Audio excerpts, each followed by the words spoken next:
Naquele tempo, o anjo Gabriel foi enviado por Deus a uma cidade da Galiléia chamada Nazaré, a uma virgem prometida em casamento a um homem chamado José. Ele era descendente de Davi e o nome da virgem era Maria. O anjo entrou onde ela estava e disse: "Alegra-te, cheia de graça, o Senhor está contigo." Maria ficou perturbada com essas palavras e começou a pensar qual seria o significado da saudação. O anjo então disse-lhe: "Não tenhas medo, Maria, porque encontraste graça diante de Deus. Eis que conceberás e darás à luz um filho, a quem porás o nome de Jesus. Ele será grande, será chamado Filho do Altíssimo. E o Senhor Deus lhe dará o trono de seu pai Davi. Ele reinará para sempre sobre os descendentes de Jacó, e o seu reino não terá fim." Maria perguntou ao anjo: "Como acontecerá isso, se eu não conheço homem algum?" O anjo respondeu: "O Espírito virá sobre ti, e o poder do Altíssimo te cobrirá com sua sombra. Por isso, o menino que vai nascer será chamado Santo, Filho de Deus. Também Isabel, tua parenta, concebeu um filho na velhice. Este já é o 6º mês daquela que era considerada estéril, porque para Deus nada é impossível." Maria então disse: "Eis aqui a serva do Senhor, faça-se em mim segundo a tua palavra." E o anjo retirou-se. Queridos irmãos e irmãs, hoje celebramos uma verdade da nossa fé, foi crida por todo o povo de Deus desde os primeiros anos da história do cristianismo. Sabemos por registros antigos que o povo chamava Maria a toda pura, a toda santa, sempre proclamando que não havia pecado nenhum em Maria, nem sequer o pecado original. Isso que Deus revelou aos pequeninos, e é como que uma prova daquilo que hoje a igreja professa, que o povo de Deus, quando crê em seu conjunto, na totalidade dos seus fiéis, ele é infalível na sua fé. Então isso que Deus revelou aos pequeninos, os sábios e entendidos custaram a entender. Os teólogos não podiam entender como era possível ser verdade que Maria não tivesse nenhuma culpa, nenhum pecado, nem sequer a mancha do pecado original. Como nós sabemos, não é uma culpa, não é um pecado pessoal, mas é uma situação diante de Deus, né, que é do ser humano a partir da sua escolha contra Deus, né, na qual todo o gênero humano ficou mergulhado. Então, como era possível isso, que Maria fosse preservada até do pecado original? Se Cristo, e aqui é a verdade fundamental da nossa fé, é o Salvador de todos, portanto também de Maria, e ela mesma no Magníficat diz: "Meu espírito exulta em Deus, meu Salvador." Como era possível isso, se Cristo é o Salvador de todos, se Ele salvou todo o gênero humano pela sua cruz, como é possível que Maria não tivesse o pecado original? Ela também precisa ser salva por Cristo, né? E a salvação é sempre a salvação do pecado em primeiro lugar, depois de todas as consequências dele, né? Bom, ali os teólogos não conseguiam entender, e até os grandes, né, da história da igreja, Santo Agostinho, Santo Tomás de Aquino disseram, não é possível.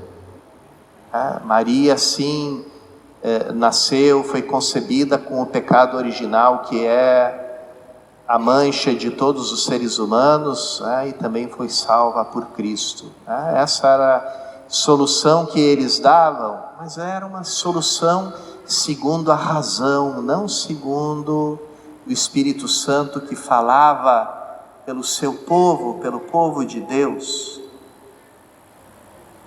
Então, até que, em um determinado momento, um teólogo muito pouco conhecido, mais conhecido na filosofia, para quem estuda a filosofia da Idade Média, chamado Duns Scoto, deu com essa solução. Sim, Cristo salvou Maria, mas salvou ela de uma forma muito peculiar, muito especial. Salvou Maria preservando ela da mancha do pecado original desde a sua concepção. Isso também foi uma graça conseguida por Cristo, pela redenção de Cristo. E assim toda a igreja terminou por fim proclamando essa bonita verdade, no dia 8 de dezembro de 1854, o Papa Pio IX proclama que é verdade da fé, deve ser crida por toda a igreja, que Maria, desde o primeiro instante da sua concepção, foi preservada do pecado original. Por quê? Em primeiro lugar, porque onde Cristo habita, pode ter sido propriedade de ninguém mais. Quando nós nascemos no pecado original, somos propriedades daquele que levou o ser humano a pecar, ou seja, o maligno, pois somos libertados do jugo dele pelo batismo, e pela acolhida na fé e pelo batismo. Somos libertos da escravidão daquele que é chamado na Escritura o príncipe deste mundo, e São Paulo chega a chamar ele o Deus deste mundo, o maligno. Então, Maria não podia, o povo cristão, na sua sensibilidade espiritual, entendeu isso desde sempre. Maria, nem por um segundo, nem por uma fração de segundo, poderia ter sido inimiga de Deus. Por nenhuma fração de segundo ela poderia ser escrava do maligno. Então ela foi sempre de Deus, porque isso exigia pela dignidade do filho que ela conceberia. Também nós refletimos isso, todo aquele que peca perde a sua liberdade. Então o pecado é sempre uma expressão da escravidão, e leva à escravidão. E mesmo aqueles que foram purificados do pecado original pelo batismo, mantêm uma cicatriz, uma marca de que já foram do domínio do maligno e foram libertados. Essa marca, diz o Concílio de Trento, é aquilo que é chamado a fomes peccati, quer dizer, a fome do pecado. Aquela experiência humana que diz como é bom pecar e como é difícil não pecar, como é difícil fazer o bem, como o bem, como as coisas de Deus são às vezes desinteressantes. A gente se entrega a elas às vezes com aborrecimento, com tédio, enquanto que o pecado nos enche de alegria, a gente vai correndo atrás dele. Então, a fome do pecado, que se mantém, e a gente vai curando ela durante toda a vida, com muito esforço da nossa parte, para ir saboreando cada vez mais as coisas de Deus e ir perdendo o gosto pelo mal. Então, Maria precisava ser inteiramente livre para poder dizer o sim que ela disse, né? Com aquelas palavras: eis aqui a serva do Senhor, faça-se em mim segundo a tua palavra.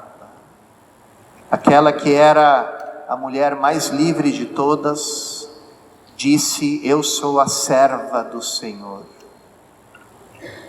E quando ela disse: faça-se em mim segundo a tua palavra, ela fala, né, no texto grego aparece aquele modo que não existe no português do optativo, quer dizer, eu quero que se faça, não é um faça-se passivo, né? Não tem jeito, então paciência, se faça isso, né? Não, eu quero que isso seja feito, eu amo essa vontade de Deus, eu me entrego a ela com gosto, com alegria. Então, era necessário que para Deus começar a sua obra definitiva de redenção, Ele precisasse de um sim da humanidade inteiramente livre. E esse sim foi o sim de Maria, foi faça-se de Maria, que ali nos representou e ali começou a obra da redenção que Deus já tinha anunciado, e a gente escutou no texto tão bonito, misterioso, belo do Gênesis, quando Deus diz à serpente: colocarei inimizades, né, assim no plural, para designar uma grande intensidade, né? Inimizades entre ti e a mulher, entre a tua descendência e a dela, e a descendência da mulher vai te esmagar a cabeça. Quer dizer, aquele princípio do pecado é esmagado por um outro princípio mais forte, que é Cristo, e que nos vem por Maria. Hoje nós, no ofício de leituras da Liturgia das Horas, meditávamos sobre o texto de Santo Anselmo de Cantuária, grande filósofo, teólogo medieval também, e diz assim: Deus, que criou o mundo sem ninguém, sem precisar de ninguém, quis necessitar de Maria para redimir o mundo. E assim Deus é o Pai de todo o mundo criado, e Maria é a mãe de todo o mundo redimido, porque a redenção de Cristo que nos vem por Maria chega ao universo inteiro. Todas as criaturas, pelo pecado do homem, foram privadas daquela voz que retornava a graça de Deus, a sua sabedoria, a sua beleza, a sua bondade depositada em todas as criaturas, né? Aquela voz que retornava tudo isso em forma de louvor a Deus, porque essa voz emudeceu pelo pecado, e o ser humano colocou a criatura no lugar de Deus, contra a vontade dela. Por isso São Paulo diz: toda a criação ficou sujeita à vaidade, quer dizer, à falta de sentido, quando uma coisa perde o seu propósito, perde a sua finalidade, ficou sujeita à vaidade não por conta própria, não por vontade própria, mas por vontade daquele que a sujeitou, aquele a qual Deus disse: dominai sobre toda a criatura, né? Esse domínio que não é um domínio tirânico nem predatório, mas é aquele domínio de quem dá um sentido a tudo. Então, quando vem a redenção a nós, todas as coisas voltam para o seu lugar, e toda a criação recupera também o seu sentido e recupera a sua voz. Então, Maria realmente, como diz Santo Anselmo, é a mãe de toda a humanidade redimida e de toda a criação redimida. Vamos então, irmãos e irmãs, nos alegrar por essa festa, porque ela também nos atinge. Se hoje temos esperança, se a vida hoje e o mundo faz sentido para nós, é porque aquela menina, aquela adolescente, lá naquele vilarejo de 250 pessoas ali do norte da Galileia, um dia recebeu a visita de Deus e disse: eis aqui a serva do Senhor, faça-se em mim segundo a tua palavra. E com grande alegria voltamos o nosso olhar, voltamos a nossa esperança a Maria Imaculada, e a imagem de toda a igreja no fim dos tempos, que também vai estar diante de Deus, ressuscitada, glorificada e imaculada também. E dizemos a ela: ó Maria, concebida sem pecado, rogai por nós que recorremos a Deus.